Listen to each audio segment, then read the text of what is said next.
নমস্কার বন্ধুরা, আমি সুমনার কিচেন চ্যানেলে আপনাদের সবাইকে স্বাগত জানাই।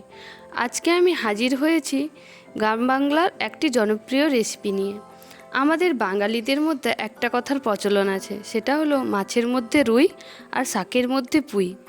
আজকে আমি আপনাদের দেখাবো শীতের সিজনে নরম পুঁই শাকের বিচি রান্না করার পদ্ধতি। যদিও পুঁই বিচিগুলো খুবই নরম, তবুও দেখে জিভে জল চলে এলো। জানেন, পুঁই বিচি সাধারণত শুটকি মাছ দিয়েই খেতে দারুণ লাগে, কিন্তু আজকের রান্নাটা মা শুটকি দিয়ে করবে না, মাছের তেল দিয়েই রান্না করবে।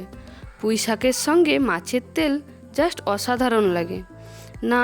আর আপনাদের লোভ দেখাবো না, এই শাক কীভাবে রান্না করতে হয় এবার আপনাদের দেখাবো।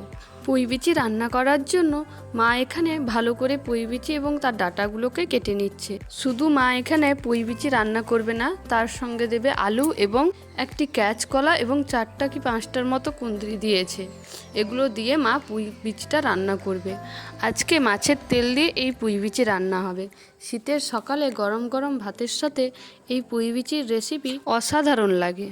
চলুন দেখে নিই মা কীভাবে এই পুঁই বিচিগুলো রান্না করে। রান্না করার আগে এই দেখুন সবজিগুলোকে কাটা হয়ে গেছে। এখানে দেখুন পুঁই বিচিগুলো কেমনভাবে সাইজের কেটেছে এবং আলুগুলোও সরু সরু করে কেটেছে। পরে একটা কাঁচকলা এবং কয়েকটা কুঁদরি দিয়েছে, আপনাদের দেখানো নেই। এখন সবগুলো ধুয়ে নিয়ে এসে জল ঝরতে রেখে দেওয়া হয়েছে। কড়া গরম হয়ে এলে মা সামান্য পরিমাণ 5 ফোড়ন, শুকনো লঙ্কা এবং তেজপাতা দিয়ে কিছুক্ষণ ভেজে নেওয়ার পর দিয়ে দেবে পেঁয়াজ।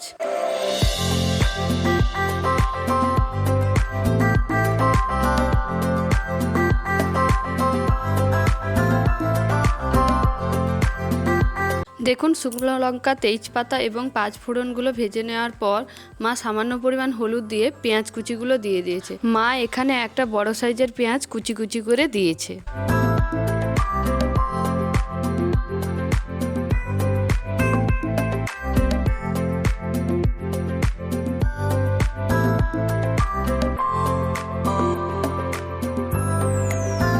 সব কিছু ভালো করে ভেজে নেওয়ার পর এবার মা দিয়ে দেবে মাছের তেলটি। মাছের তেল দিয়ে বেশ কিছুক্ষণ ভেজে নিতে হবে, যাতে তেলটা কাঁচা না থাকে।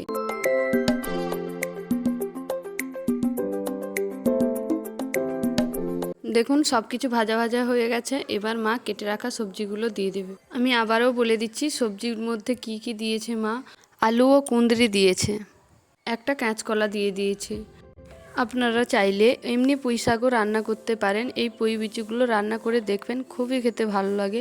এরপরে যেদিন পুঁই বিচিগুলো পাকা হবে সেই অবস্থায় আমি একদিন রান্না করে দেখাবো। আজকে এই নরম পুঁই বিচিগুলো দেখে লোভ লাগলো, তাই মাকে বললাম আজকে এটা রান্না করতে। দেখুন সব সবজিগুলো দিয়ে বেশ কিছুক্ষণ মা কিন্তু ভেজে নিয়েছে। এবার ঢাকা দিয়ে দিয়ে সব সবজিগুলো ভালো করে সেদ্ধ করে নেবে। প্রায় 10 মিনিটের মতো ঢাকা দিয়ে দিয়ে সবজিগুলোকে সেদ্ধ করে নেওয়ার পর সর্ষে বাটার জলটা দিয়ে দেবে।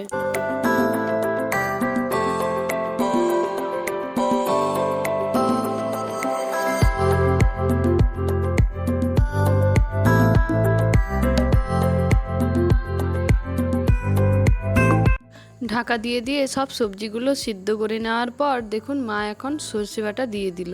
পুঁই শাকের রান্নায় একটু সর্ষে বাটা বেশি দিলেই ভালো লাগে, তাই এখানে টেবিল চামচের 5 চামচ সর্ষে বেটে দেওয়া হয়েছে। সর্ষে বাটা দিয়ে বেশ কিছুক্ষণ নাড়িয়ে নেওয়ার পর মা এখন দিয়ে দেবে জল। বেটে রাখা সর্ষের জলটা দিয়ে এক্সট্রা আর 1 বাটি জল দিয়ে দেবে এখানে।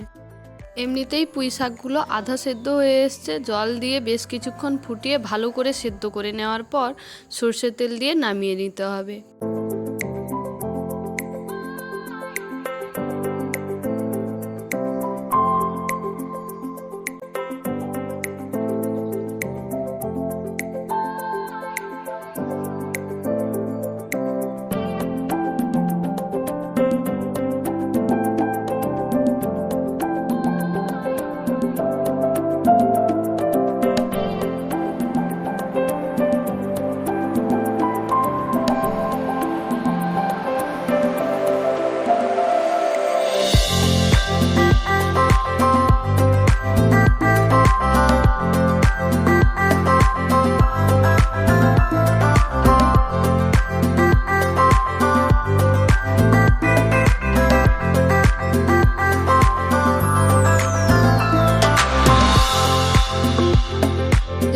পুঁই বিচির রান্না আমাদের কমপ্লিট হয়ে গেছে, এবার নামিয়ে দেওয়া হবে।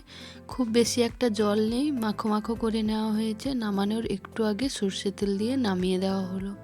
কেমন লাগলো সবাই জানিও। আজকের রেসিপিটি যদি ভালো লাগে তাহলে একটি লাইক, কমেন্ট এবং শেয়ার করবেন। পরের দিন আবার একটি নতুন রেসিপি নিয়ে আপনাদের সামনে হাজির হব।